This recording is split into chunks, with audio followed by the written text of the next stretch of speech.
Hello,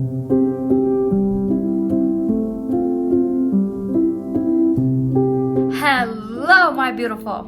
Welcome back to Vicky TV, a little haven where we talk about self-care, self-love, and self-improvement. Girl, I am bringing you something very crazy today. A story of when I got tricked into a pyramid scheme or MLM, multi-level marketing shenanigans. So if you're interested, keep watching. And of course, I'm gonna link every products that I use in this video in the description box down below. Yes. Once upon a time, when things are less crazy than it is right now. This happened to me beginning of this year, 2020, and it's happened right before the craziness of this year. To be exact, everything started last year because I joined this group where they create an opportunity, a networking event for women and women only. And this person was a speaker in that event, okay? That means she's a credible person because this chat is popular and is franchised everywhere in United States. I attended the event that she was a speaker in 2019. And fast forward into the beginning of 2020, I was in another chat with another speaker, and she attended as a guest. And the weird things that I now think back, I need to notice is that she remembered my name. Yep, she approached me and remembered my name, even though I didn't introduce my name at all whatsoever. She knew my name. How? I don't know. She approached me and we had normal, fun evening, I guess. Get to know each other. And then she set up a different meeting with me outside, like a coffee date with me almost right away. I remember that chat was, I think, Friday, and then our first meeting outside of that setting is Monday or Tuesday something. And beforehand, she emailed me a list of things that I should do or I should research before meeting her. And she sent over to me this was like a reading. And this reading is from the book Rich Dad, Poor Dad. This wasn't the first time I got approached for an MLM scheme. I have multiple experience with this already. They would start with a self-improvement reading to hype you up, to tell you that, oh, you should change and all this good improvement and stuff. Yeah. So I think the Rich Dad, Poor Dad book, it's, I don't know, a Bible for this pyramid scheme or something. I finished conceal my eyes already, so I'm gonna move on to a base.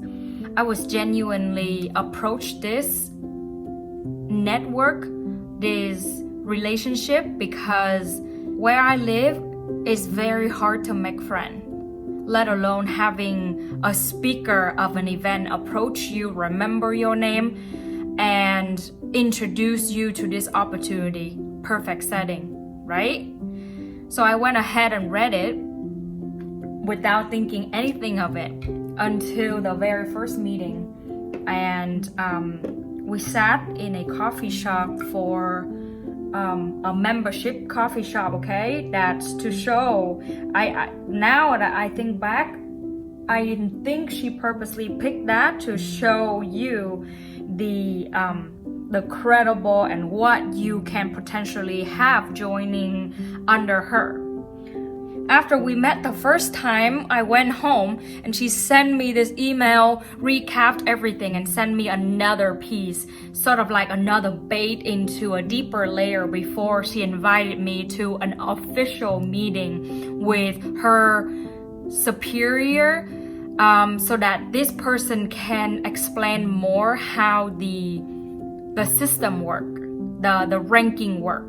In all of that, she's always mentioned that let's not waste each other time. I'm gonna jump right in where it is. So it's sort of like give you the sense of professionalism. After the first meeting, we quickly set up the second meeting because at that time I still think nothing of it. I thought that she might want it to test me, or this is an interview to join her team or whatever, you know? By this time, 2 weeks has passed and we met again. And in the second meeting, she talked to me briefly about how the business model is.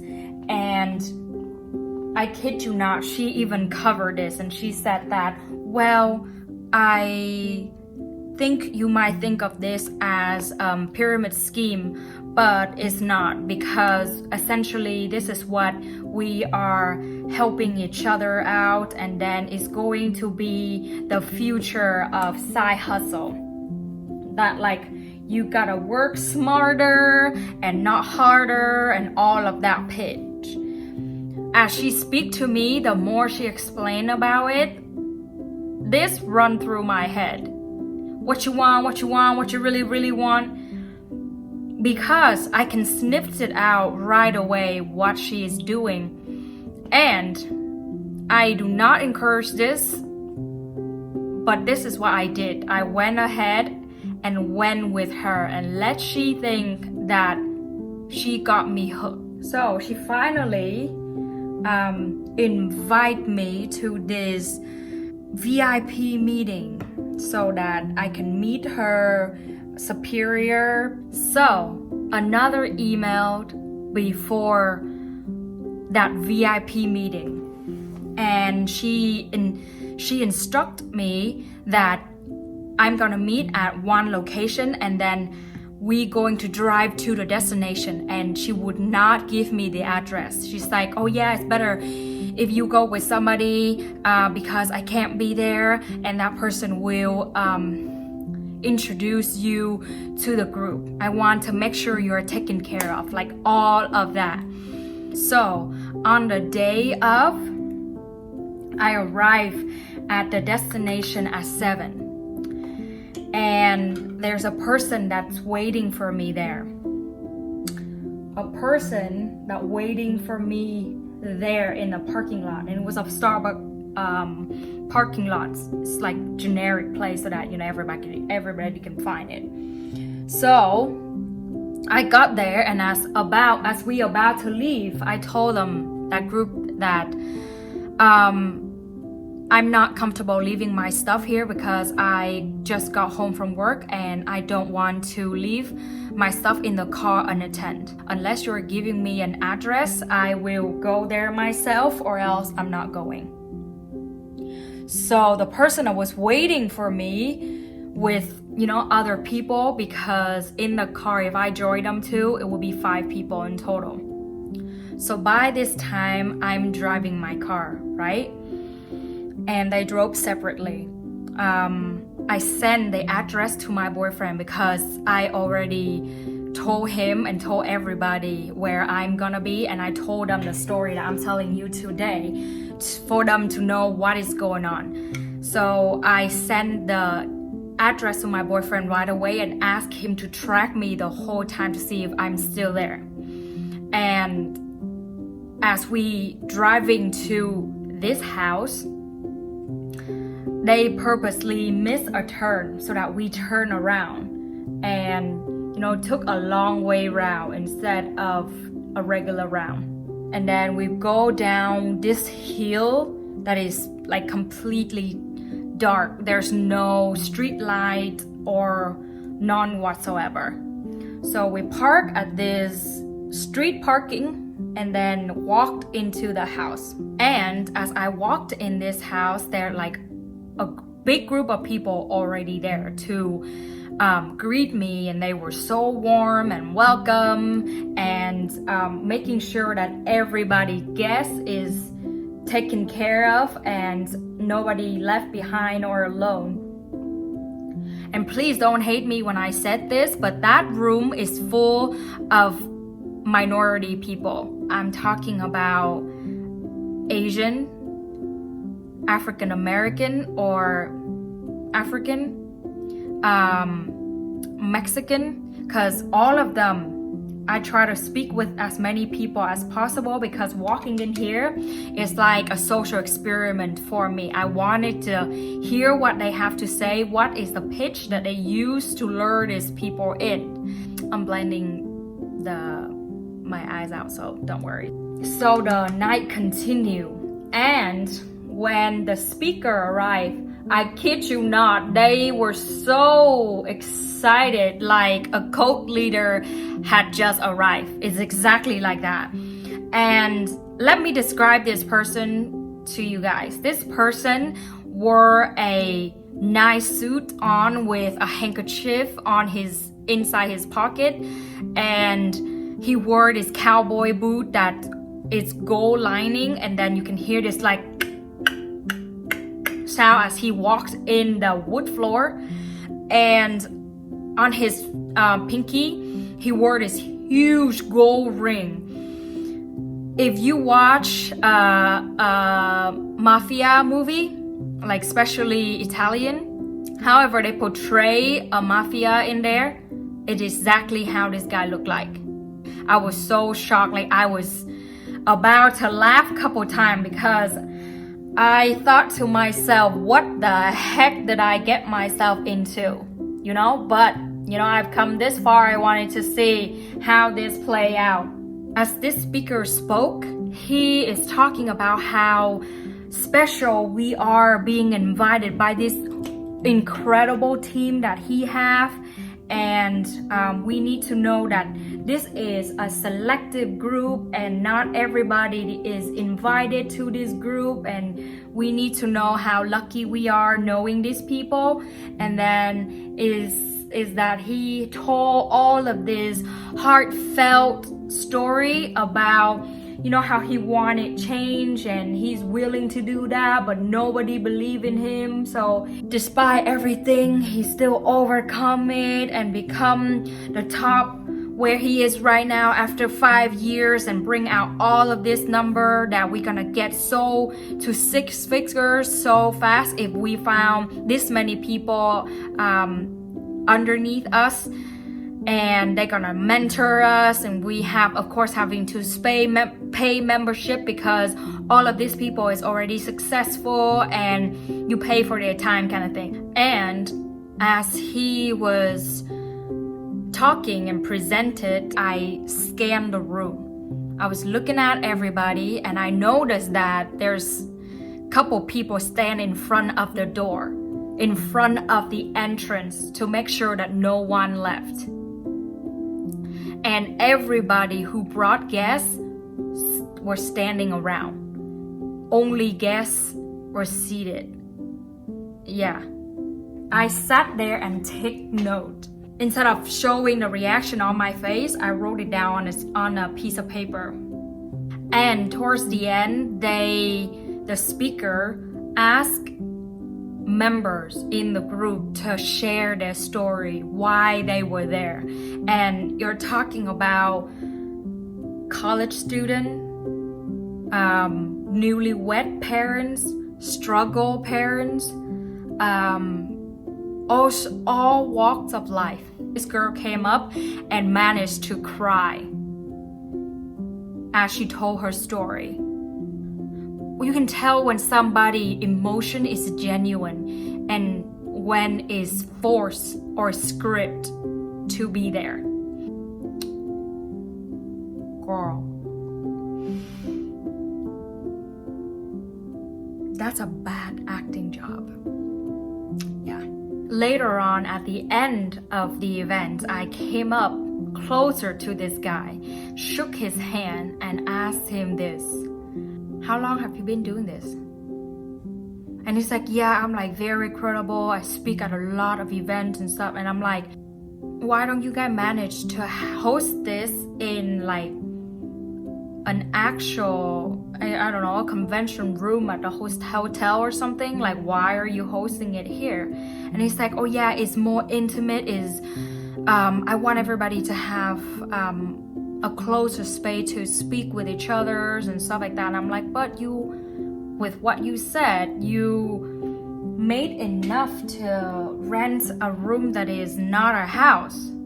I can tell how annoyed he was with my question, but I didn't care. He quickly turned into another person right away, and then I kid you not, he never alone. All of the people who luring the newbies in is always around him and speak for him and being a filler so there's no awkward moment. Looking back, I know that is dangerous of me to confront them like that. I didn't have to, but I just wanted to see how he reacted. Remember the crying girl at the end of the speech? She managed to, don't get me wrong, she is a very attractive young woman. She's tall, long, black hair, and obviously the person or a group of people who are under her are all college boys. Imagine a chicken mama and her chickadee. It was a scene that reminded me of that. They are so good at this that they use credible people to lure these people in this scheme. It's no longer just friend that know a friend, that I think this opportunity is good for you, but people who are legit, credible background. She was a speaker in a credible chat, and that chat is everywhere in United States.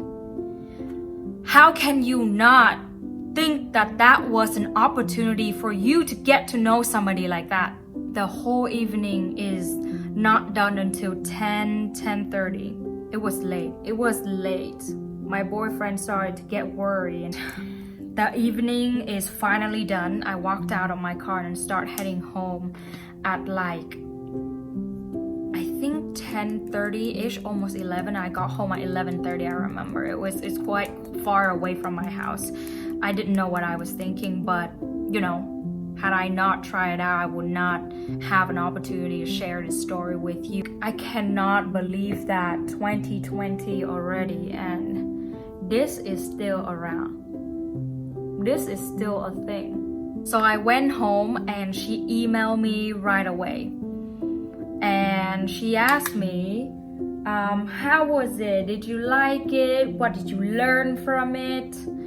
And all. And then I play with it too. I was like, oh yeah, it's typical MLM scheme, pyramid scheme meeting. And then she's like, oh, it's I'm sorry you felt like that, but I promise you it's not. Look at me, like, you know, there's no way I'm introducing you in something like that. She even said that.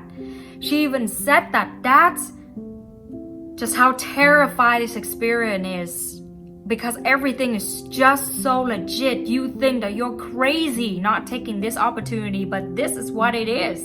I'm done with the makeup. I'm just gonna blow dry my hair really quick and I will be right back. At the end, she sent me another email after I email her and use the same phrase she used every single email, is that let's don't waste each other time. Let me get to the point and be straightforward with you. This is totally a pyramid scheme. And she emailed me back and said that, oh, I'm sorry, this is how you feel about that, and now I know that the opportunity is not for everybody, but this is my link, you can still support me here. And I was like, girl, what are you thinking? I am baffled. But I still keep those emails and I print everything out. I shared a story with a person that attended that speaker night with me, and she just cannot believe that such a credible person like that did something like that. Bottom line is, you guys, be careful out there. You do not and will never know a person's intention. Use your gut, trust your instinct. You know what is going on and trust it. Like, don't try to make up excuses or make up reason for that initial reaction you have to something.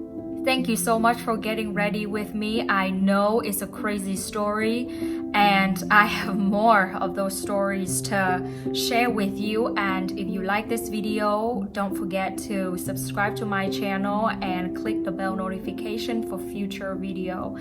And my friends, be careful. I'll catch you next time on Vicky TV. Bye, love.